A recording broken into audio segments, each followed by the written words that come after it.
आज शुभ गुरुवार, आज आषाढी एकादशीच्या दिवशी पंढरपुरामध्ये चंद्रभागेतील स्नान करून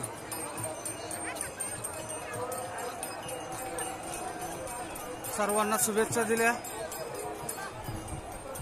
अशा पद्धतीने भाविक भक्तांचा, साधू संतांचा हा मेळावा या पंढरपुरात माऊलींच्या नगरामध्ये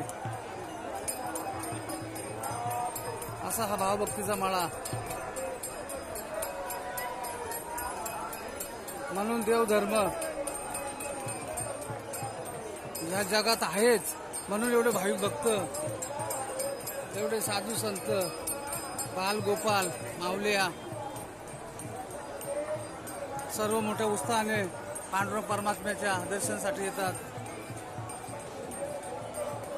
तसेच सोलापूर जिल्ह्यातील पोलीस प्रशासन, आरोग्य प्रशासन,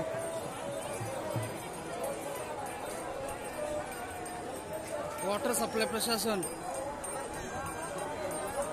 सर्व प्रशासनाचं चोख असं बंदोबस्त आणि सेवा या भाविक भक्तांसाठी पाहावयास मिळते।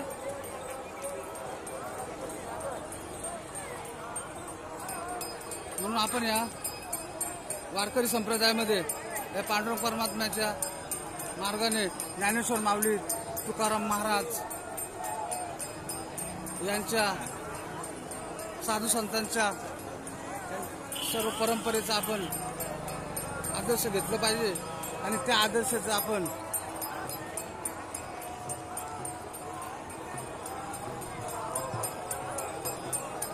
पालन केलं पाहिजे। पंढरपूरहून चंद्रभागेतील येऊन अबोकर रवींद्र महाराज लाईव्ह। रामकृष्ण हरी।